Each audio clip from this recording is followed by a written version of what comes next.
And right now, his focus is to put down one solid run that's going to get him into the top 8. What are we looking for tonight, Mike? Well, the judges are looking for a whole bunch of things. They want to see these guys mixing up technical tricks. They want to see style progression. Things like what our friend here, Toto, just boosted out of the start. The double cork straight into the 1080. So watch this run here. Thomas Krief is going to show us what it's all about. And there's the alley-oop double flat spin. So he is kicking it off strong here. Yeah, that was impressive. So the Olympian for Team France getting some love, and there's up top everyone staying warm. The good camaraderie of all these guys traveling the globe and doing what they love. Krief's first hit. Yeah, you can see the guys up there in the tent going, oh, it's going to be one of those kind of nights, is it? Big double cork 1260, and then lower down here in the pipe, check this out. The alley-oop double flat spin, so stylish from Toto Krief. That's how you want to start this competition. Yeah, you can obviously tell he's still got a lot of energy pulsing through him after making the team, and teammates and competitors saying, oh man, you're right, this is the way it's going to be. And our judges, we're going to talk a lot about them. Mike Atkinson's a head judge. We've got a world-class level of judges across the way. And look at that, 88.66. That could be one of our higher scores out of the gates we've ever seen for run number 1. Absolutely. I can't think of a pipe contest that has quite started out like this. And we've got the deepest field we have ever seen here at the X Games, Uncle Lee. These guys, we have 6 guys in this contest that have won major events already this season. Yeah, and David Wise being one of them that's won 2 of them, and 13 of our 16 are qualified with their countries, with their delegations for the Olympics. And we'll tell you who they are. Like this guy, representing Finland. He's an Olympian. AJ Kemppainen. His best X Games finish is 7th, so he's looking to amp it up here. Yeah, AJ Kemppainen, known for consistency, pardon me, starting out with some big switch tricks off the top of Switch 900. There's the double flip from AJ. He actually won back in New Zealand. There, back-to-back doubles. Oh, getting down low in that landing a little bit. When I talked to the judges just before the comp started tonight, they said, you know what, we know this is going to be a barn burner of a competition. We are going to judge very harshly on very small mistakes. So it will be interesting to see where AJ's run there with that slight bobble after his second double gets put into the mix. And another thing we've always talked about back from the Simon Dumont days is amplitude. You'll see it with some of our guys tonight, and that could be the differentiating factor. Yeah, no question. Here's his second double. Now watch where he lands. Just a little bit sideways. Nothing really touches the ground there, but that is not the perfect form that the judges are after. But big tricks from AJ. I think that's the first time I've ever seen him do the back-to-back doubles. Well, the level has gone through the roof with this being an Olympic sport now. So see what the judges, yep, indeed, they took a little something off. So a 70.33 into second place for now. Remember, we're only taking the top 8 into the finals, which will be Friday night on ESPN. Make sure you set your DVRs and get boyfriend, girlfriend, and cozy up on the couch and check it out. All right, another Olympian. How's this? Started things off with 3 Olympians. This young man's from Le Plan, France. It is Benoit Valentin. He's been at these X Games just one time here before, but a lot over in Tignes in his home country. Watching Ben ski this year so far, he just keeps getting better with every competition. Kicking it off with a nice switch 1080 off the top. Now he's looking for him to get into his doubles there. There's a nice shifty in the middle of that left side 900. Back into the right side 900. He's got to get some doubles in. Here they come. Double cork 1260 tail grab to finish off. So I'm going to say that's a solid run, but probably not going to challenge where Krief set that bar so far. All right, somewhere in the middle of the 2. Certainly not for a lack of color. Yeah, great start here. Big switch move right off the top. Switch 1080. And down here, here's a look at that double cork 1260 with the tail grab. You see, in the double corks, that means that they're essentially going upside down twice on the way around. So those are the big difficult moves, the big switch hits, you know, switch obviously being backwards, and the double corks. Those are what score you some big points. Yeah, and everyone's got double corks in the repertoire. You just don't make it to the games or the big shows without having them. If you have multiple ones like David Wise, you win podiums. And you're absolutely right, Mike. 82.66. Valentine was the 8th place qualifier last year. But right now, more on the judging. Head judge Mike Atkinson. What's going on, buddy? Yeah, hey guys, we are using the overall impression scoring out of 100 points. The word that helps us down in the judging booth is paved. It's a breakdown of the criteria. So P, we start with progression, amplitude, variety, execution, and difficulty. That kind of makes up that overall impression. I'll try and get back to you with some more information, but I got to get back to the comp. Thanks, guys.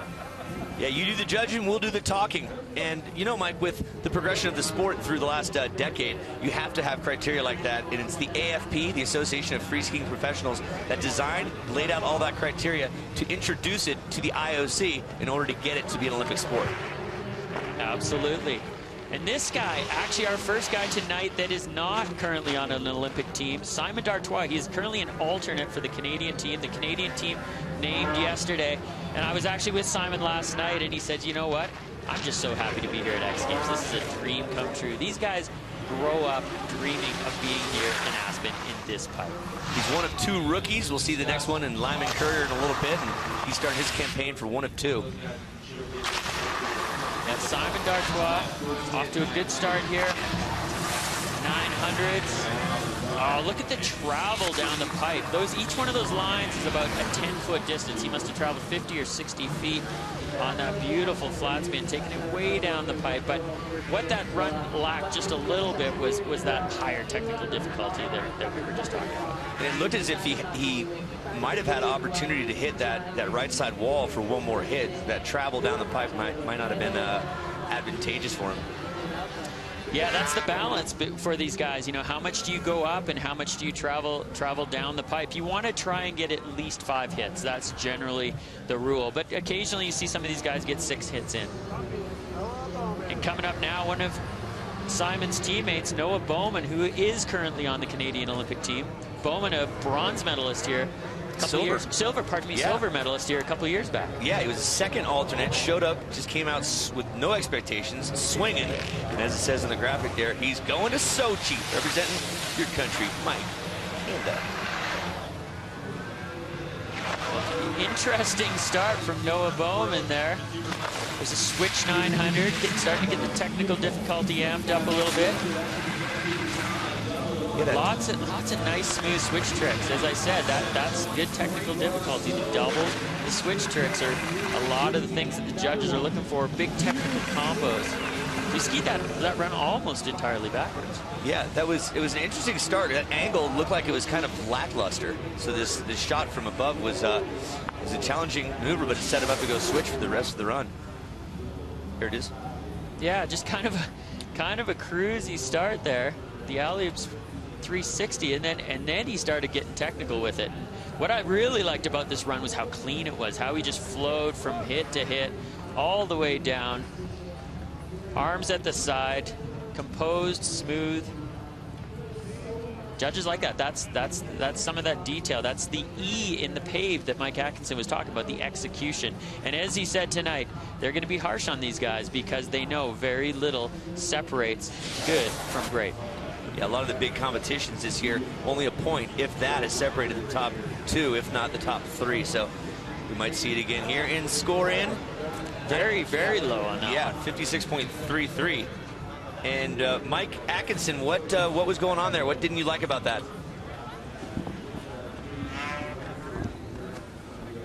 Let's see if we can't get him on one more time. But that seemed a little lower than, you know, I didn't see anything greatly wrong with it. Mike Atkinson, what was going on with the judges in that score? It seemed a little low.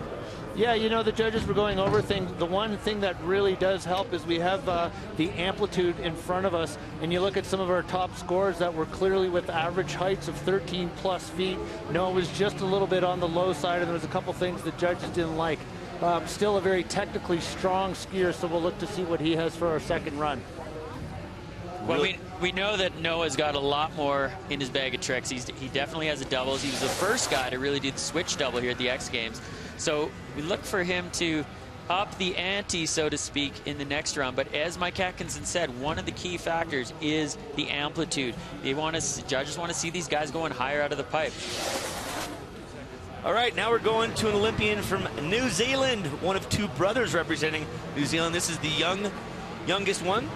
This is his first X Games. Rookie at 18 years of age, Bo James Wells. Done a lot of the Dew Tours, a lot of the Grand Prix.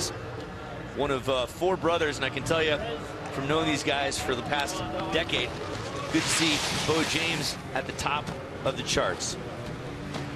Yeah, great skiing family, legendary down in New Zealand.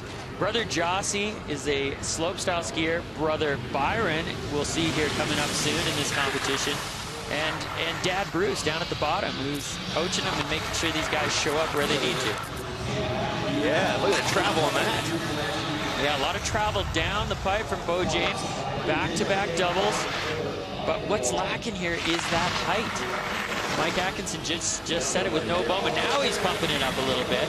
But let's check out the average height over here. Well, his right side wall was much more substantial than his left side wall, but his highest was 16.1, an average of 12.4, so that'll be factored in with a couple of doubles and plenty of air.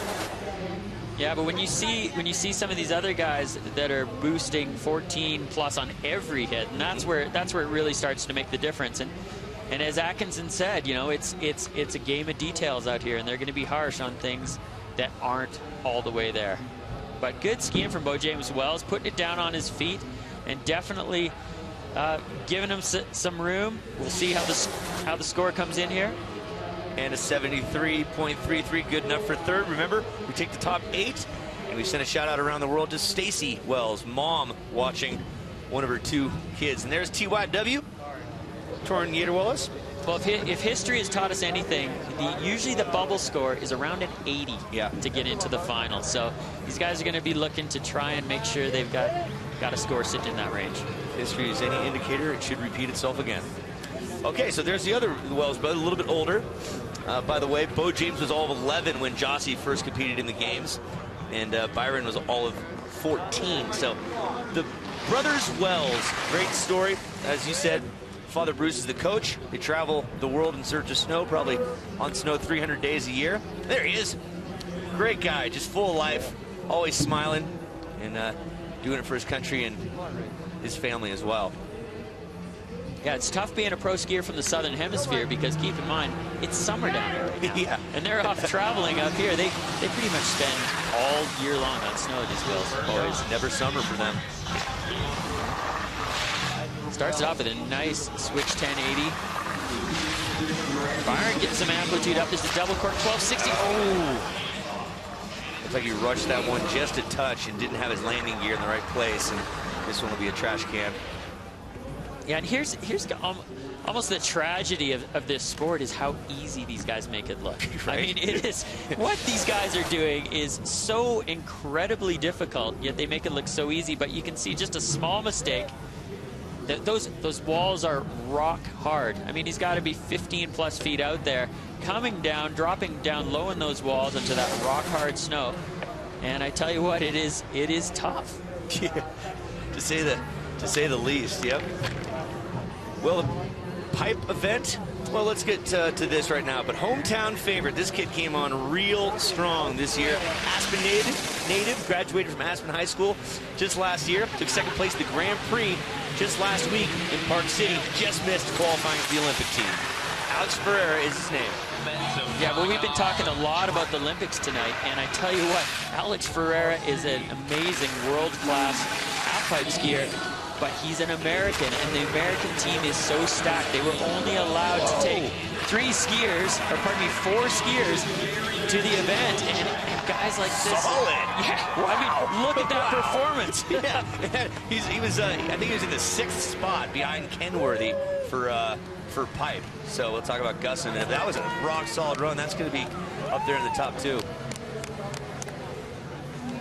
Family affair out here. Friday night on ESPN is the finals. We'll take 8 of them, and we're going to take a look at this whole run one more time. Yeah, starting out good. Got some amplitude right off the top. Straight into a left side 1080. Back into the switch 720. And there's a double cork 1260. The most explosive trick these guys are doing. Wow. Into the down the pipe double flat spin. Finishing off with a huge 900. So Alex Ferreira Giving the hometown crowd something to cheer about. That's for darn sure. Yeah, that's a great angle from the fly cam. All sorts of technology abounding. He's able to just continue getting better all down the pipe with his final hit. And he is happy to have that one of 2 in his record book. Well, if you ask any of these guys, where do you feel the pressure? 91. You got a new leader. First guy in the 90s, and Ferreira obviously happy. Still to come, we've got Torniator Waltz at the top and David Wise. We'll be right back. Good. Yep, stick with us.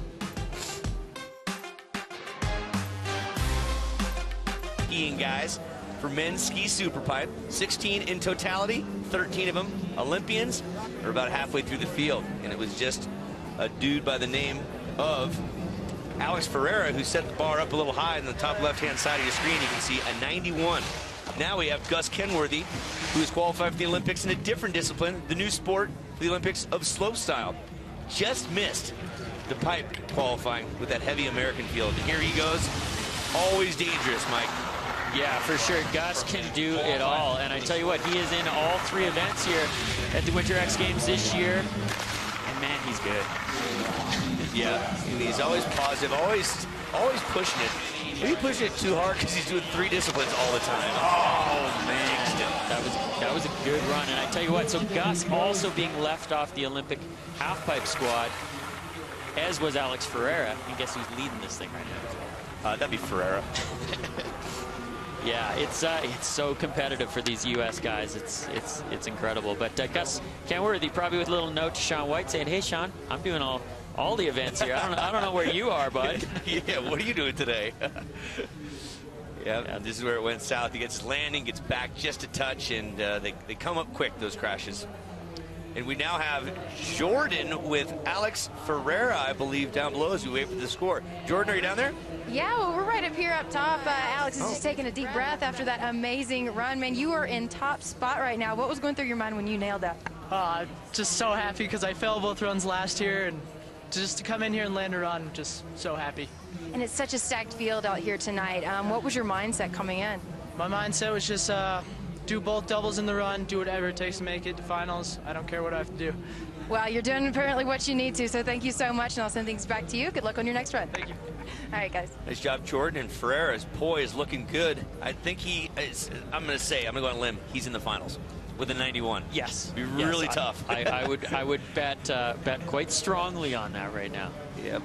Well, there's a guy coming up who deserves something here at the X Games. He's got the most colorful outfit on. He represents Canada. He has qualified for the Olympics. His best finish here was an 08, 6th place, and he's way better than that. Hopefully he gets the monkey off his back here. Yeah, Riddle is skiing very, very well this year. Double cork 1260 right out of the gate. Sets it up into a nice right side 900. Now, yeah, he's been really consistent this year, and that's something that he struggled with a little bit over the last few years. He's got some good difficulty behind him, and look at how smooth he's skiing. Yeah, he is just matching the transitions, every trick like it's on autopilot, and that's going to score nice. Yeah, very, very smooth skiing. Average height a little low there, a little 12 feet, so he's going to have to bump that up. He's got more firepower in the bag of tricks. He's feeling good, though. He's got one down under his belt. I don't think it's going to challenge for the top spot right now, but great run from Mike Riddle. And he took the win in Sochi last year at the test event, and he said he's feeling really good about that course, and he's going to be going to the games. And there's his style, spotting the landings with his eyes. And of course, parents are out and about, and there's mom cheering on.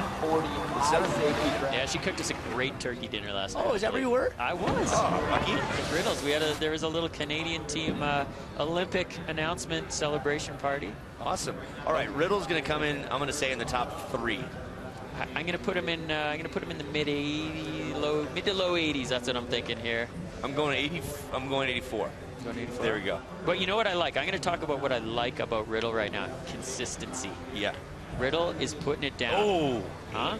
Yep, right in the middle, dude. Yeah, I think we can give a high five to each other for that. We pretty much nailed it.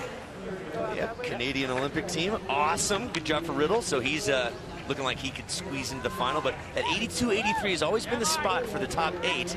We have quite a few more. There's on your screen, Bowman, Dory, Riddle. There's your 3 Canadian Olympic team members. And as Mike Douglas is Canadian, I know you're rooting for those boys to do good over there. Betcha. On the 18th, by the way, February 18th is the date for the men's halfpipe over in Sochi. The time difference, Sochi, is 9 hours East Coast time, 12 West Coast time. And look, another Olympian coming up.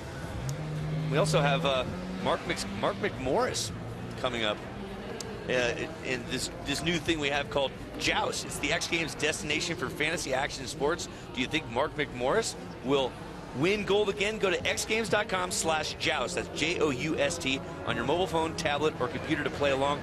And it's a pretty unique.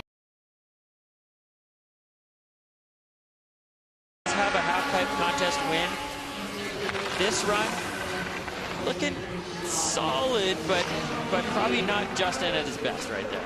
Yeah, he got back on that third to last hit and got the back seat, and it caught him off guard just a little. So yeah, there's a double core 1260, and just coming in a little bit short on that landing and getting twisted. But you gotta love the style of the air to fakie, just floating it out there. Just floating it. Here it is one more time. So lands just a touch in the back seat, and boy, you gotta be right on him to get into your next hit. Yeah, Air to fakie, love that. Yeah, it's 2 flips, 3.5 spins. You need to be boosting high to get that one in, to have enough time to essentially get that trick in. So Dory probably looking to take that trick up a little bit bigger in the next run, give himself a little more time to put the landing gear down clean. Well, he's from a lovely neck of the woods, Vernon, BC, and with a lot of pow up there in great resorts. He has a 76. That's going to be a tough one, and we'll have to see what's going to go down. We have, of course, TYW. He's coming up next, along with 2-time champion David Wise, looking for the three-peat. And here's a look at TYW, who, again, if you're just joining us, he's only been on snow 2 days this year. This is his 3rd day. The Wise guy, 2 victories, the Dew Tour and the Grand Prix, both in Breckenridge. First guy to qualify for the Olympics.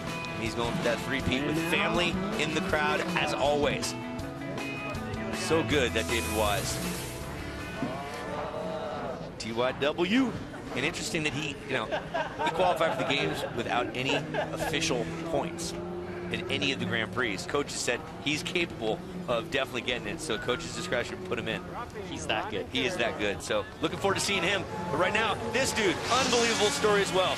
Lyman Courier. His dad was a 72.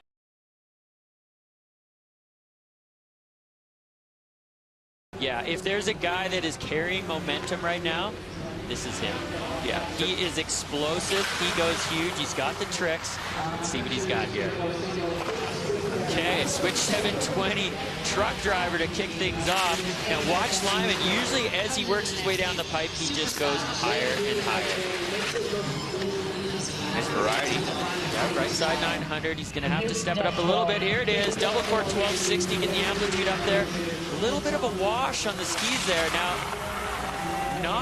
not the runs we were seeing in Park City. No. I'm a little surprised by that, to be honest. Yeah. So Park City last weekend had 4 events: 2 slope styles and 2 half pipes. Lyman took 3rd in the first and 1st in the second one, and that double cork right there, grabbed with style. Yeah, got lots of amplitude on that. Gave himself lots of time to get that thing around. Here's another look at it. We saw Justin Dory kind of squeaking it in. Lyman has got the time there. Little skid across the bottom of the pipe, and he's got more doubles. Yeah, he's in the back pocket, and for some reason that run was, maybe he's just trying to just get one down. I'm not sure, but there's a look at the U.S. Olympic team. Lyman Courier on it there with David Wise, Aaron Blunk, and Torin Yaderwals. Blunk, Wise, Yaderwals still to come. So yeah, so Courier in that mix, and such a solid field, as well as Kevin Roland from France, 4-time X Games gold medalist. But I can tell you from doing a lot of work this past week for Snow Globe, Lyman Courier very, very happy. His score, 80.33, he can up that. And when we come back, we are right back right now. This is the 17-year-old sensation from Crested Butte. Met this kid when he was 12 years of age in a local event down in Crested Butte. You could just tell being in this sport for so long, you can see performance, skill, and natural ability. This kid has it. Aaron Blanc on his first run of 2, an Olympian. Double cork 1260 to start off, spinning to the right, but not taking it up enough there. You can see he clearly ran out of air. That's really uncharacteristic. However, his shoulder is really ailing him. He took a second in Park City last week that got him qualified, and he was skiing the whole entire pipe run with his shoulder really damaged. Yeah, just kind of rushing this double cork 1260 around. He knows he's short, and just ran out of space there. And as we said, these guys make it look easy, but it is tough if you are not 100% over your feet when you hit that wall. Chances are things are going sideways. While we wait for the score, Thursday on ESPN, catch the elimination round of men's snowboard Superpipe, plus the snowmobile freestyle final. X Games Aspen, presented by Monster, Thursday at 9 on ESPN. Also live on Watch ESPN, which a lot of you are doing from around the world right now. Bienvenue, welcome, aloha if you're watching in Hawaii. Hello to friends and family around the globe. And the Snow Tribe, Mike Douglas, Uncle Lee, and Jordan Whitley. Excuse me, 3 guys. Everyone gets 2 runs. 4-time X Games gold medalist Kevin Roland, the bright side, dropping in right now. Watch his first hit. There is the double 1080. I love how he lands so high up on the wall. He is very smooth. Wow. Yeah, explosive ski. Whoa, a little bobble there for Roland. But he is looking strong as he works his way down the pipe here. Finishing off big switch 720 double Japan grab. A little bit shaky, but a good run. Yeah, so if you look back at Ferreira's and you look at that one, Ferreira was seamless, flawless, matching transitions, one slight bobble ass off, but great variety. Yeah, I love this trick. The big double 1080, putting it down. He puts that down just like it's clockwork every time.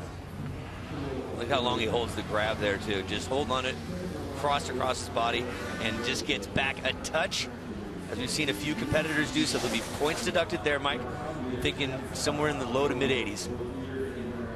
See what the judges say. Maybe enough. It may be enough to squeak him into that top 8, but he has one more run to go. All these guys getting 2 runs. So, but you want to put your first run down. You don't want to. You don't want to leave it all to the end. No.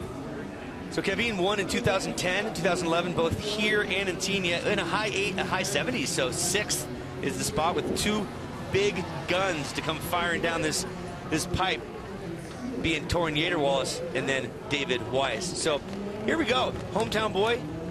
Since he started here in 2011, walking away with the silver, he has podiumed every time he's been here. He won over David Weiss in the Superpipe in Tignes back in March of 2013, so he's able to beat him.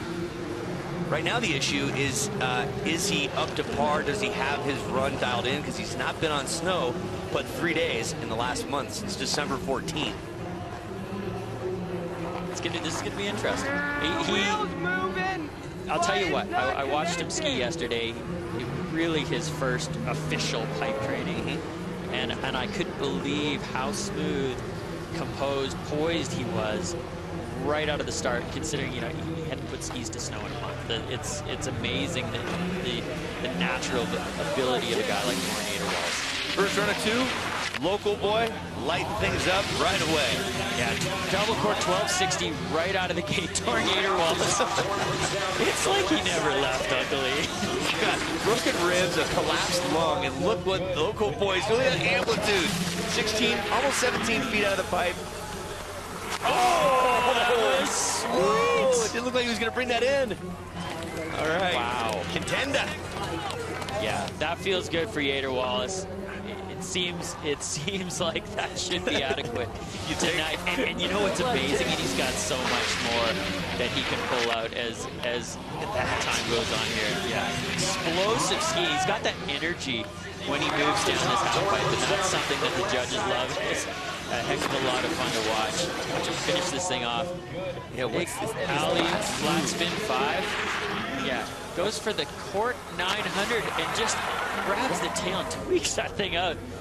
it almost looked like that ski wasn't going to make it down to the snow in time. But look at that double cork 12 with the grab.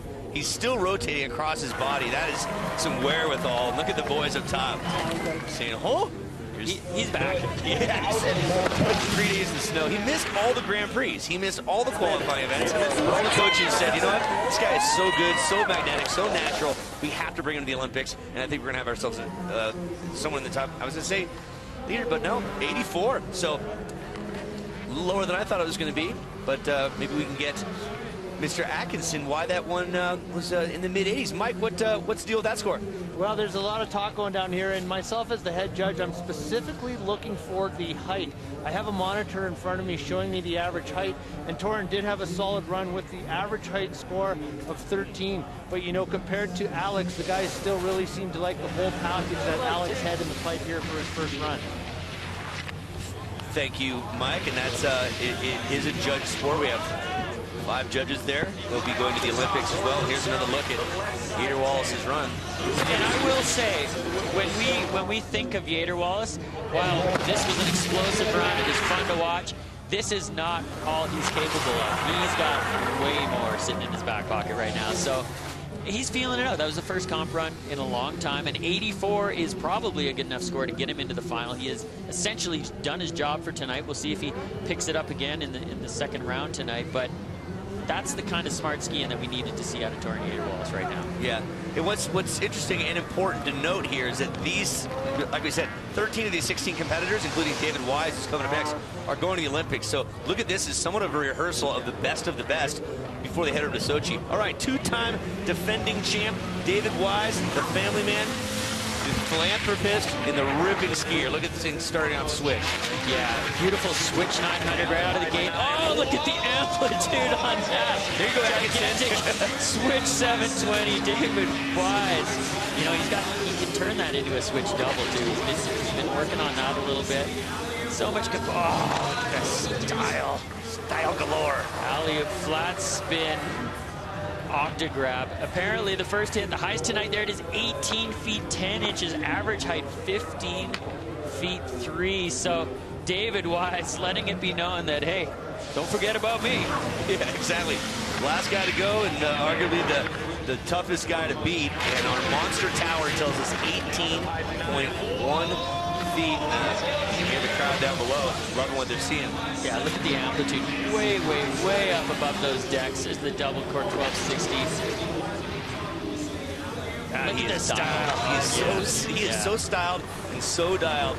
He is he's the one to beat out here, as he's got 2 golds looking for that 3rd. Last time we had a 3-peat again was Tanner Hall back in 02, Look 3, 4. at the height there, Uncle Ian. That was on a switch hit for crying out loud. No. Moving backwards up 22-foot vert walls. It still keeps it going. It's really difficult to comprehend how difficult it is. So the criteria: progression, yes; amplitude, yes; variety, had it all; execution was solid, and his difficulty. But what he lacked, I'll say, was there was 1 double in it. He definitely has another one. We saw it last year, so he just maybe wanted to put one down as well. 3rd place, 87. 3rd place, 87 for David Wise. That's a comfortable spot, and history tells us the high 80s are usually good. So 2-time champion looking to get to the finals. Remember, we take the top 8, and our current leader, Alex Ferreira, when the timing was right, he did what he had to do. And there he is right now with a 91, the only guy in the 90s. And left off the Olympic team right now. Ooh. So making a bit of a statement. Yep. So we're going to be coming back with the 2nd run, and look how fired up Ferreira is. And it's only heating up out here in Aspen. First day of 5. We have one more run for Ski Superpipe. We'll take the top 8. Stick around.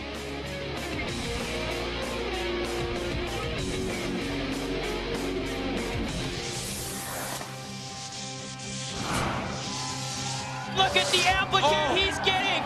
He is redefining the sport as we know it. Yeah! Look at that. Oh, Condito back. Winter X history in the making. Simon almost 20 feet out. The judges asked for amplitude.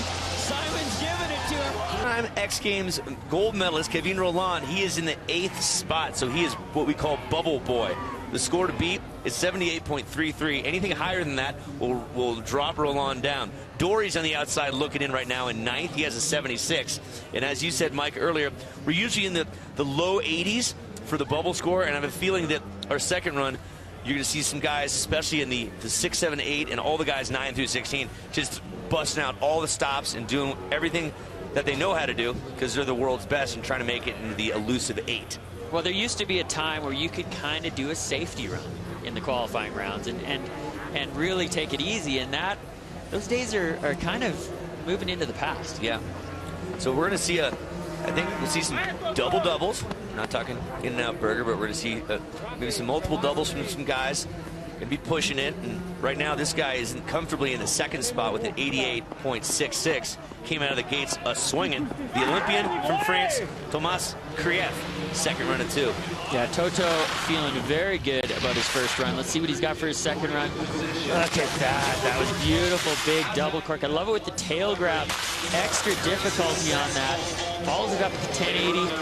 Looks like he's dropping off on the amplitude scale here just a little bit. But at the same time, he's like, well, I'm sitting in second. Yeah. Do I really need to push it? No big deal. A nice clean run. The amplitude kind of falling off there, an average of 12 feet. So I don't think he's going to best his first run score with that, but he's got to be feeling good right now. Well, the height on the first hit rivaled Mr. David Wise's just by missing Wise's by an inch. So he was able to get it up there, but he had a little skid out after his third hit, and that shut down his amplitudes. So here he comes in. Yeah, watch the amplitude on this first hit. Way up the monster tower there with the tail grab. Lots of time to get that around, matching transition well. And you see that little skid on the landing. That definitely cost him a bunch of speed. But sometimes these guys, they get so fired up, they come off one of those top hits there, and they kind of freak themselves out. Yeah, I'm so high up here. So he's going to stick with his first run score, 88.66. Send it back up at the top. So from France, we go to Finland. The lone member of the Olympic team for the pipe, AJ Kemppainen, finished 7th here. His only final that he made back in 2009. So we'll see if he can't put something down right now. Kemppainen has a 70.33. Did not quite have the amplitude. If memory serves me correctly last time. He's got the trickery, but he needs to up the amplitude, Mike. Yeah, AJ, one of those consistent, happy guys. He's always got a smile on his face. And I tell you what, where AJ tends to do really well is in pipes where the conditions are a bit adverse, where we got some bad weather, the pipe's not cut well. It seems that AJ can always put a run down. He won the New Zealand Open last August. And here at Aspen, though, we have what is essentially a perfect half pipe. This is probably the best half pipe these guys will see this year. Yep. Yeah, when you say snowy conditions and bad pipe, this is not the model. So I think Kemppainen will stay underneath the bubble score. I don't think it's going to do any better than a 78.33. Kevin Roland, he's just going to be sitting there looking at these scores and wondering, am I going to be knocked off? But he too has a second run, so mark my words, he's going to throw down something special. So that was a Finnish competitor. Now we'll go back to France. Benoit Valentin. He also, as we mentioned before, an Olympian, tore his ACL last February, had it worked on, and he is back at it right now. Well, and he has been impressive so far this year. Ben has always kind of sat in the shadow of Kevin Roland and Xavier Bertoni, who also was an X Games gold medalist here. And Ben was always kind of in the shadow. And this year, you know, you can really see him start to push out of that. He's got a lot more technical difficulty in his runs. He's going big. He's skiing explosively, and he's looking good. Yeah, so he has an 82.66 in that 6th spot. So he's really gonna he's comfortable, but he wants to get more comfortable. Yes, definitely. Dropping in switch. And there it is, switch 1080 right off the top. There's the alley-oop, double 9. Looking good so far from Ben Valentin. Inside 900. And another double cork, 1260 to finish it off. So a solid run from Ben. A couple little bobbles in there, a couple little style deductions I can see. I'm thinking the score is going to come in around the same. Yeah, amplitude 13.2 throughout, but the starting off switch with this triple rotation 1080 risk reward. And he increased his amplitude as he went down. Yeah, great alley-oop double flat spin 900 there, and a little bit of a wash on the landing. Not too bad, but solid amplitude on a few of those hits for sure. Did you see where his average came in? 13.2. 13.2. Yeah, so not bad, but not. Yeah, not upwards of Alex Ferreira, which was 13.4. So 82.66 is what he has presently in 6th place.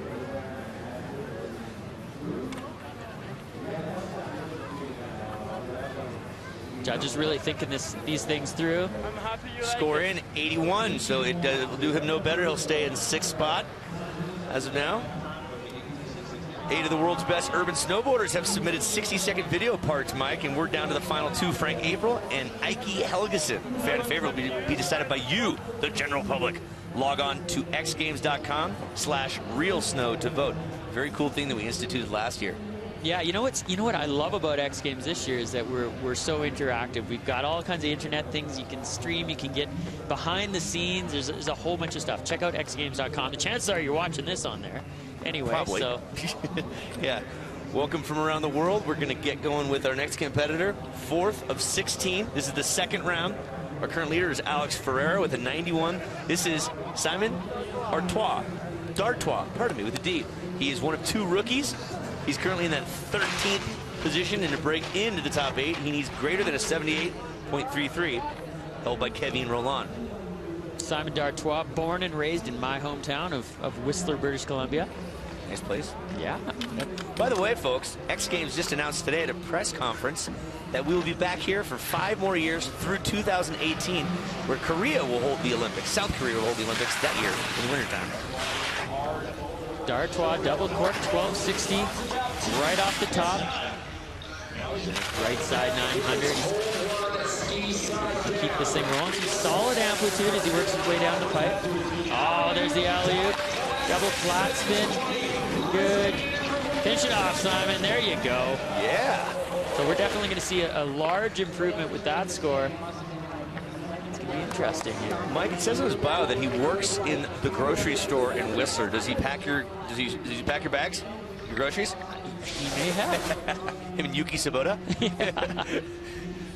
There's the alley-oop double flat spin to switch. Alley-oop meaning he's rotating up the pipe in direction. Looking good. Japan grab in there. I like that tight, compact style. Little hand drag. We know so far from these judges that they're being a little bit harsh with things like little hand touches or missed grabs or any of those details. So we'll see. I'm picturing a kind of a bubble-ish, maybe just above that bubble score. Let's see how Simon does here. He's going to do better than a 42, that's for sure. Let's see if the bubbly one from Canada, the only Canadian guy here tonight who's not Olympian, at 76.66. So that will not put him into the finals. That's a 9th place position now. Tough luck for the young Canadian, but bright future ahead of him. The bright man up top is Kevin Roland with the 78.33. You see the score above his head there. Just sitting there waiting to take his run. Then when he gets to the bottom, has to sit and see if he's made the final. And we keep talking about history, and I'll tell you what, Uncle Lee, if history repeats itself, as it usually does here at the X Games, Roland is going to have to up that score because one of these guys is going to get above the 78 for sure. So Bowman lightened things up for his 2nd run. He's in 13th. It's a do-or-die situation for the Canadian, who took 2nd in 2012 as an alternate. Yeah, Bowman off to a much better start. There it is, the switch double. Oh, beautiful work for Bowman. Bowman, like, I think his coach trying to paint her lit a bit of a fire under him up there at the top because he is skiing way better in this run. This is the aggressive skiing we wanted to see from Bowman. Great stuff. Solid. Yeah, that score's going way up. Average height of 14 feet, so he boosted up a couple of feet on that, and there was some good technical action in there, and the style was flawless. Yeah, so Alex Ferreira's average was 13.4. Wise's was 15.3. That's right in the middle with Noah Bowman, and that's definitely going to be better. I think that's going to be better than 78.33 for Roland. So Roland most likely be bounced into the 9th spot right now. Well, right out of the very top of this run, you see Noah Bowman go way higher on that first hit. And then started getting technical. The switch 900. Now watch this. Into the switch alley-oop. Double 900. Big moves. Switch 720. Matching transitions perfectly. Getting the locks on those grabs. That score is going to be up there. Yeah, that was fluid. And here's the switch double cork. That's going backwards and flinging yourself twice and landing backwards. I mean, the degree of difficulty there is as tough as it gets. Look at Riddle to the left, Weir Wallace in the middle, David Wise on the right, looking on saying, God, these guys are good. 81.66. I thought that'd be up there a little higher, Uncle Leah. Gonna be honest with you. Yeah, but it's good enough for 7th right now. So Roland, who we're looking at on screen, is in 9th with a run yet to come. So Roland all of a sudden feeling the pressure. He has to put down a big run in the next round or be out of the final. That would be shocking for the 2-time gold medalists going to the Olympics. X Games gold medalist, that is. All right, up next, a young man from New Zealand, the Kiwi, Bo James Wells. Mom, maybe watching down under. Some tennis going on down under, the Australia Open, as well as Federer and Nadal advanced, the top 3 ladies out. First time since the mid-90s, but we're not talking warm weather tennis. We're here in Aspen, Colorado for the 13th year in a row for the X Games. And this kid was he wasn't even born when the X Games started. How's that? Well, and that's the cool thing. Guys like Bo James Wells, they are the X Games generation. All these guys, every single person in this field out here did not get into this sport to become an Olympian. They got in the sport to be here at the X Games. And Bo James has a drifter down the pipe, then a nice double cork. And it appears his right side wall is far superior with amplitude. Yeah, definitely. The judges like to see these guys boosting equally on both walls. They see that average down at 12'5". So gonna be tough now that we're seeing the level being pushed up and at 80 being the minimum to get in there. It's gonna be a close one for Mr. Wells, but I don't know, Uncle Lee. You're not a judge. You don't play one on TV, but yeah, he's in that 13th position. Not for lack of style, getting the leading mute grab there, dropping it in switch, matching transitions nicely. All right, what do we have? The survey says 71 will not do anything for his score. He will not make the finals. So, Bo James, we will see you at the big show, the big dance in February in Sochi. All right, so Courier is the young man who's on the bubble with an 80.33 now. Sitting there wondering, brother Wells, Byron is going to go now, older brother, to see if he can't land it this time. There's his father. There's Brucey up top, looking intent, wants to get one of the boys into the finals, and the 21-year-old stress fracture in his left fibula last year at X Games and missed 2012 because of injury as well. And that seems to have plagued the Wells family for a number of years. And you know, that's a product of being on the snow 300 days a year. Yeah, there's no question. Byron's kind of got his he's got an ace in his back pocket, though. He just became a helicopter pilot. Yeah, he's almost got his commercial license, and he said he's looking forward to doing some flying once this season's over. He's flying right now in his second hit. Here's his third. He has double cork. Yes, sirree. Oh, nicely locked in that double cork 1260 there from Byron Wells. I like this run. It's definitely a step up from his last one. Nice and clean. I think he's going to see that score bump up a little bit. Again, 80.33, the score to beat. We were right on target, as history has it, right in the mid-80s. And we'll have another look at his double cork. I like his compact style and just his overall style.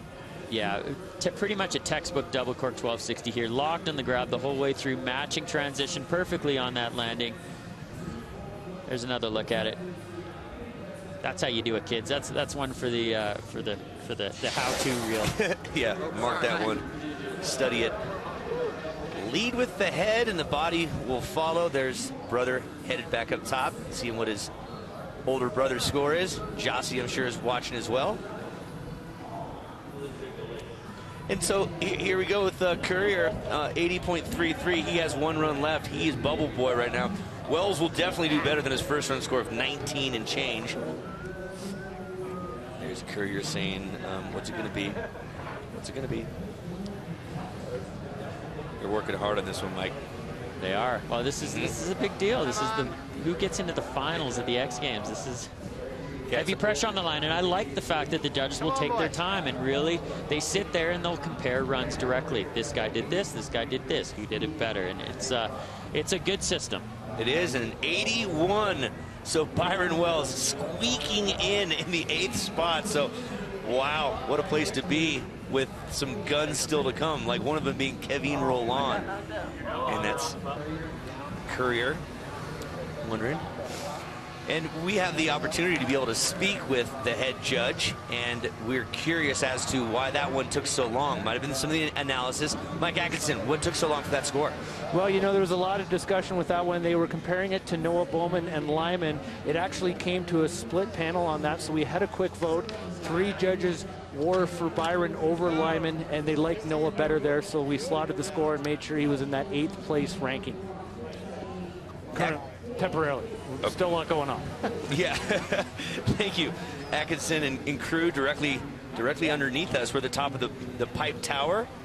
And I like I said before, Uncle Lee, I really like the way the judges do it here. They'll actually sit there and discuss these things and hash them out. It's not like a score just gets written down and thrown away. And because sometimes you miss little things, you miss details, and as you discuss them, those things come out and you can directly compare.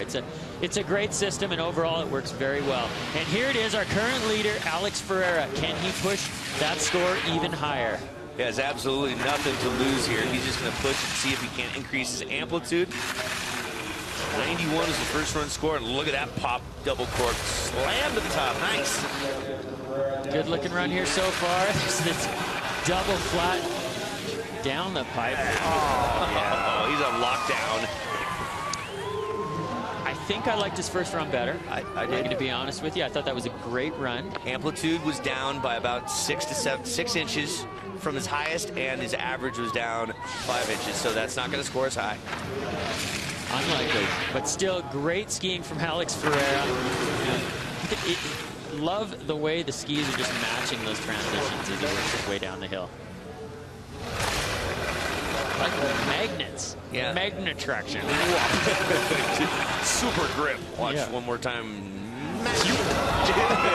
Like glue.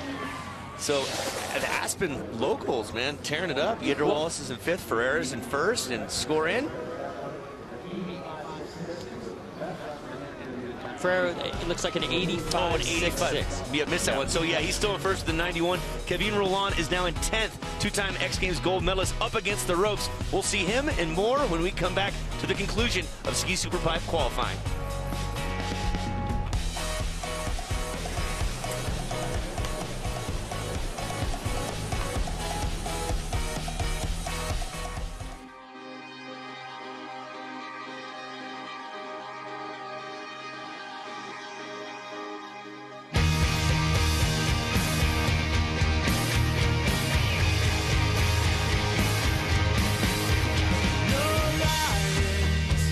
Reach you.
Look at that monstrosity right there. And I mean that in a beautiful way. That's the big Lyman Courier is on the outside looking in.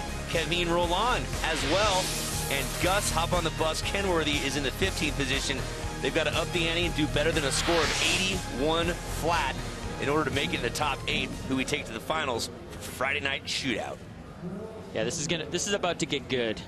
Yeah. All right, Kenworthy. This guy's the only gentleman who's qualified for big air, superpipe, and slopestyle. He is qualified for the U.S. Olympic team, the free skiing team in slopestyle, just announced yesterday. Excuse me, just announced in Park City Saturday night. And we're ready to see Gus get it done. His only medal he's achieved was a bronze last year in Tenia in the slopestyle competition. Yet to get any sort of podium here in Aspen. Will it be the night on Friday night? First, he's got to qualify. Better than 81. Gus kicking it off left side 900s. Good amplitude to start. Into the right side 1080. Now into the switch tricks. Yes, switch 1080. Alley-oop, double flat spin 900. Gus Kenworthy, can he put this thing down and get it done? Gus. Oh, nice run from Kenworthy. All right, the amplitude 16.2 and 12.8. That's on the average side. Yeah. It's high. It's great. Yeah. Let's hyper-analyze this thing. So left side 900 to kick it off. Looking good there. Into the 1080. Now going for the switch hits. There's the switch 1080. Into the, there's the alley-oop double flat spin 900. So clean. Gus Kenworthy. Well, he's got that the double alley-oop, but the double cork is absent. That's true. So that's true. Everybody else who's in the top 8 right now has a double cork. Yeah, he normally has a double on the right wall, but look at that. Judges liked it. Yeah, 88. So Gus is gonna, looks like he's gonna make it. Well, not quite yet, but it's a great score to make it to the finals. Well done, Gus. Good timing. Next guy up top is a Canadian who is currently in 5th spot with an 85.33. Looking to make the finals is Mike Riddle. 9th X Games appearance, so he's been doing it for just under a decade. And he is qualified for the Olympics. There's the Sarah Burke armband. A little over 2 years ago now that we lost Sarah Burke, a true legend in this sport. She's looking down on Mike and the rest of these guys in this pipe and wishing all the safety in the world to them. Yeah, and she's really one of the reasons why we find skiing superpipe and skiing slopestyle in the Olympics. She was really a loving heart to make that happen, and she's trying to prove that, hey, these athletes are just as good as what you see in snowboarding and all these other sports. There's no reason why this event should not be in there as well. Yeah, just ask Bob Costas about slopestyle. Switch, big switch, double down at the bottom from Mike Riddle. We knew he had that. We knew he had that in his bag of tricks. So let's look at the height. He's third behind Torin, actually. Yeah, he's safe, I think, in the next one into the finals. Absolutely. Thursday on ESPN, Mike, catch the elimination round of the men's snowboard superpipe. I'll be calling that as well with Keir Dillon, plus the snowmobile freestyle final. X Games Aspen presented by Monster. Thursday at 9 on ESPN. Also live on watchespn.com. So we are looking at this for the bubble score. It's slowly going up. And Bowman, right now with an 81.6, Noah Bowman from Canada, looking good. But this is the run that everybody's chasing, Mike. Yeah, this is where the bar was set from Bowman. If this run lacked anything, it was some of that explosive technical difficulty right out of the gate. When you see these guys drop into those big doubles right off the start, it can add a little bit of fire to it. But certainly he brought some as he worked his way down lower into the pipe with that double and finishing it off. Certainly an example of style and fluidity. And look at that, Sean Pettit down below, longtime legend of sport from Canada as well. And our next rider up top. Remember that run we just saw is what everybody's chasing. Another Canadian going after Mike Riddle is Justin Dory. Now, Dory is not a guy we usually see on the outside here. He's got his work cut out for him. The pressure is on Dory right now. He wants to be in that final, no question. Yeah, he's had a bunch of finals before. His best finish, 4th place, just on the outside looking in. The Olympian from Canada has got to put the pedal to the metal here. Right side 900 to kick things off. 20 feet, almost 20 feet out. Wow, so Dory taking it up. Good to see. Nice switch 720. Now let's see if he can start getting the doubles into the game. There's the double cork 1260. Safety grab, the big air to fake. He's so floaty. Taking it way down the pipe, and the switch inverted 720. So I like that run better than his first run. But I tell you, it's going to be close. All right, so amplitude, there you have it on the left-hand side, 19.8. First hit, you're going to see the highest one of the night, way up there. And his average was just underneath what David Wise's was. So look at this first hit, just winds it up. Wow. Yeah, huge amplitude, just a shade under 20 feet. And a lot of air all the way down. The double, you know, Justin's doing the safety grab on the double. A lot of the guys are doing the mute or the tail grab. The safety grab is kind of known. It's called a safety grab. It's an easier grab, we'll say. And it could be details like that the judges are taking into consideration. So there's a little double Japan to finish it off on that switch 720, but I tell you, it's going to be tight. That air to switch, for you folks that don't see that too often, the air to switch, so tough to do just to maintain your composure and float in the air and land backwards going down the pipe. It's a high risk reward move, and he's the only one doing it. So here is Bubble Boy Bowman with an 81.66. He's on the left-hand side of your screen. On the right is a Canadian, Justin Dory, 88.33. Very comfortable spot. And he is going to make it into the finals with a score like that. Nice job, Dory. And Bowman is out. He has done his 2 runs. Byron Wells is out. Lyman Courier officially out as well. And a lot more competition yet to come. Lyman Courier coming up, though. Yeah, Lyman Courier, I'm sorry. Courier. Lyman Courier's coming. He is not out. Lyman Courier. And Lyman Courier, I'm going to say, is the most exciting young half-pipe skier in the world right now. This guy, when he gets into the mode, when everything's firing, it is impressive to watch. He goes bigger than anybody. All right, let's see if he can deliver on this giant stage known as the X Games. Again, a 3rd place in Park City, and backed it up with a win, which sealed his deal in one weekend to make it to the Olympics. The inaugural half-pipe competition. Dropping in switch, the switch 720 truck driver. Alley-oop, flat spin 540. Lyman Courier is going to have to start finding some action here for us. You need to see a double. And here it's going to be. There you go. Double. Mute. Got to keep it up here. Yep.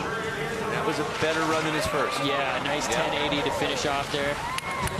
Yeah. Wow.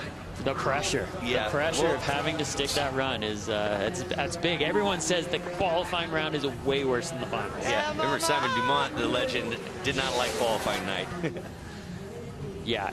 He kind of started off a little bit in what looked like cruiser mode, and then turned it on down here at the bottom. And I tell you what, in terms of amplitude, average height 15.7.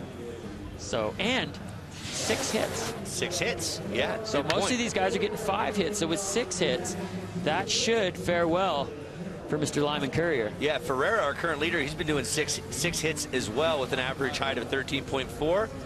And on the bubble right now is Valentin with an 82.6. And we have Jordan right now with Lyman Courier. All right, Lyman, they were waiting on the score. You definitely stepped it up in that 2nd run. Do you think it's enough to get you in? I'm really hoping so. I definitely want to come out here and make finals, my first X Games, but I mean, if not, they're all my friends on the leaderboard, and I'm just happy to come out here, lay down a run, and hopefully go to the finals. Well, your score's coming in right now. Let's see what it is. Sounds good. Woo! Fingers crossed. Yeah, and I'm going to claim 90. Congratulations, man. Awesome. Were you surprised? Yeah, definitely, but you know, I just tried to get my grabs a little bit better and set it down. Okay. Well, congratulations, Olympic team, and now first X Games looking good. Lyman Courier, guys, back to you. Well, Mike, you called it one of the most progressive and hottest young guys to be in the pipe right now. So Lyman with 2 podiums last weekend, going to the finals. He's in second place right now, and that has just put Torin Yater-Wallace onto the bubble into a very high-pressure situation. Yeah, very, very dangerous here for Torin Yater-Wallace because Aaron Blunk is about to go, and he is currently on the outside. And Aaron Blunk, if he puts down a run, will be able to post a score. But here's a look back at Yater-Wallace's run. Like I said, I love the explosive action of Yater-Wallace. If I had to be critical of this run at all, I would say that it lacked a little bit of some of the smooth details, that matching the transitions perfectly on the landing. And that could have been, that's just simply he hasn't been skiing. I mean, very, very impressive, but if we are to rip it apart, yep, that's what I saw. Yeah, well, this guy has been skiing. Aaron Blunk, youngest competitor in the field at 17, youngest competitor that is on the U.S. Olympic team as well, at a Crested Butte. Still doing some high schooling, and he's going to get it on right now. And he is in last place right now. He needs better than an 84 to make it to the big show on Friday night. Double cork 1260 right out of the gate. So he's starting out aggressively here, straight into the 1080. Aaron Blunk looking strong. Switch 720. Alley-oop flat spin 540. Now the amplitude coming down just a little bit. Probably trying to safely put one down, finishing it off with the 1080. So Aaron Blunk. All right, amplitude's going to be the big deal here with the judges. Yeah, very, very low. That's amplitude. The lowest we've seen in the last few competitors, so that's going to be a big deciding factor. Remember, his shoulder is not feeling good. He's got it taped up most likely, and his first hit, this double cork, was quite nifty. Yeah, Aaron Blunk getting the rotations done on both walls, mixing it up. There's the left side 1080, did a right side 1080 to finish it off. There's Mom looking on the bottom. He's like, Mom, don't embarrass me. I'm gonna spray you. Just sprayed you. Yep, out of Crested Butte, Colorado. And when the X Games started in the wintertime, oh, and that's a shame. 79.66. So Blunk, who is going to the big show in Sochi, will not be going to the big dance here on Friday night in Aspen. Disappointing for sure, but for Torin Yater-Wallace, he just dodged a heck of a bullet there because Blunk is more than capable of making the finals. But with Roland still coming up, Yater-Wallace has another serious bullet to dodge here. Yes, good point. So we're ready for the Frenchman, Kevin Roland, 2 gold medals in 2010, 2011 here in France in his home turf. He took a couple as well, back-to-back years. Those were his days, 2010 and 2011. And he's been pushed and shoved around a little bit by Wise and Yater-Wallace in the last couple years. And right now, third and final run, he needs better than an 84. Yeah, Kevin Roland has proven time and time again that he knows how to get it done when the pressure is on. That amplitude. Oh yeah, double cork 1260, textbook right there. Alley-oop, flat spin 360, backing off just a little bit down there at the bottom. It seemed like he was explosive on the big moves, but kind of tentative on everything else, just trying to safely put that on his feet. And I tell you what, when your bar is an 84, yeah, this is going to be tight. This is going to be tight. Here's his double cork that I think was his highest hit at 18 feet out. He just really goes straight up the wall, pops off it, gets the grab in, rotates around, locks it. Here it comes one more time. Yeah. Look, you can see from that camera right there how high these guys are going up above that coping. Keep in mind that's a 22-foot half pipe. These guys are traveling, what, 18 feet above? Almost had a 20-footer earlier, so yeah, that's a big distance above the flat bottom. And Roland likes what he has just put down. This is the moment of truth. Yater-Wallace is on the left-hand side of your screen. And Roland, 87, he's done it. He has done it. He's put Yater-Wallace in a compromising position. Well, Roland, happy camper for the time being. Oh, the drama, Uncle Lee. Roland makes it in. Wise right now is in the 7th place. Riddle's in the tough spot right now. Wise is going to make it in because he's in 7th spot with only 2 people left. right now, Yederwals, this is the show. This is it, man. He's got for a guy who's only been on snow 3 days in the last month and a week, he's got to reach deep and say, I remember this pipe. I've born raised in this pipe. I've medaled in this pipe 3 times. And I want to get into the finals. And it's going to take greater than an 86. I don't think I've ever seen a bubble score 86 before. That's really high. They used to win events. Yeah. That's crazy. All right, local boy done good. Again, coming off of an injury. Broken ribs, collapsed lung. And here he goes. Torin Yederwals, TYW. Double core 1260 looking good right off the top into the 1080. Big inverted switch 720. Oh, he's boosting, Uncle Lee. Look at that amplitude. Similar run? So, yeah, very similar run, but you know what? That run was better. Okay. It lacked the little bobbles and the little sketches that I saw in the first run. And look at the height and the average. His average was 1 foot higher, and his highest one was 1 foot higher, so that's definitely going to help. Wow. I think he's done it, Uncle Lee. I think he's done it. Was better than his first run. Yeah, he just seemed to be a little more composed. The skis matching those transitions just a little bit better. And as you said, the amplitude a foot higher on average.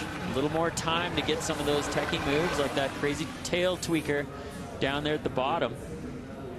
There's his double cork on his first hit. It got about 15 feet out. You can see him arcing across. You see that arc that they're doing right across? You want to get straight up the wall in the pipe, and that style, no one else is doing that. It's just styly TY-dub. You know, I thought that Riddle was beyond safe with an 86. I'm stunned right now that could be There's a bubble score. Right-hand side, that's Peter Judge, who played Harkin Banks in Hot Dog the Movie, the stunt skier, head of Canadian freestyle. All right, scores come in. Riddle looking on the right, 86.33. Riddle's knocked out. Yederwals ekes in. Local boy Yederwals, along with Ferreira, will be going to the finals. And Jordan, you're with one happy, no longer nervous Torin Yederwals. Hopefully no longer nervous. Doesn't get any more high pressure than that. When Kevin Roland knocked you out and you knew you had to come in here and get it done to move on, what were you telling yourself when you dropped in? You know, I just had to go out and have fun. I think it's freaking stupid to do 2 doubles in qualifying. It's qualifying. It should be like low levels. So, you know, had to come out and prove that that's how you got to do it. 1 dub and stay calm, chill out, and I don't know, I just wanted it. Okay, well, you just called him out. We'll see how it goes in the finals. Thanks so much. Thanks. Guys, back to you. Woo. Thank you, Jordan. Yeah, calling him out right Yeah, there, Mike. but Yeah. what Yederwals needs to realize that him and Wise right now, where they're the 1 and 2 ranked guys coming into this contest, are sitting in 7th and 8th. Which means that usually they're used to going last and seeing what everyone's done. If they stay like this, they're going to be going first, which historically has not been advantageous. So David Wise is capable of doing multiple doubles, as we saw last year. Gets the pound from Patrick, our starter, final competitor of the night. Wise is in. Just a matter of he'll move up the ranks. 2 times has been a charm. Will 3 times be? Lexi, his wife. Nayli, his daughter, looking on down below, just trying to stay warm. Nerves, I'm sure, running through him. Wise guy starting on switch. Yeah. Switch 900 from David Wise. Look at the amplitude, Uncle. He is boosting this run. Straight up the wall. There's a double. Boom. Yeah, he knows that being sitting down in that 7th, back-to-back double core 1260 is the only guy to do that tonight. Oh, with the style. So Wise definitely just moved himself up that list, which is what you want to do. And look at the height. Yeah, I think that's our 2nd highest combined highest with that. That's the best highest with average we've seen this evening. So Wise just killing it. I think Wise might have just taken over the lead, Uncle. Yeah, like 2 double corks back to back. That's insane. Well, and this huge, big switch 900 right off the top into the switch 720 that was absolutely boosted like 18 feet. He let it be known that, hey, I got some more here. Yeah. There it is. Yeah, he just said to TYW, I can do better than that with 2 doubles, and he does it. 94 there he is. Went from 7th to 1st, just like that. He will be going last on Friday night for the final. And right now, Jordan is with David. One happy man. Okay, David, take me through this, right? You were already qualified to move on, but you came and stepped it up, and you took the top spot. Take me through that decision. Yeah, it feels good. You know, it's an amazing strategic move to be able to drop in last, watch everybody. We got a 3-run final tomorrow. It's going to be pretty insane. But having that top spot, being able to watch everybody ski is amazing. So that was kind of my goal, is just put down a solid second run and move up closer to the top. You definitely don't want to drop super early. So I'm stoked to put one down. Now, you're putting yourself in a good position for the first three-peat in 10 years, but you are also going to be competing in Sochi in just a couple of weeks. So how do you balance those two different factors? Yeah, you know, this is just, X Games is an amazing warm-up for the Olympics because the best way to compete well is to get lots of practice under your belt. So, yeah, I'm stoked on the three-peat. I'm going to give her hell for it and hope it works out. But also, you know, I got a few things I'm saving for Sochi that, you know, some new things that haven't been seen yet. Okay, and there's your wife and baby, right? Do you see her over there? Okay, well, I'll let you get over there to him, and thank you so much. Thanks a lot. Okay, bye. Well, as we started the show, we said the good luck charms for David Wise were here, and it proved effective. Nice job, Wise family. And we'll be wrapping things up in just a bit. So Wise on a march to get 3 in a row and represent the country going over to Russia. Nice work. We'll be back to wrap it up in a minute.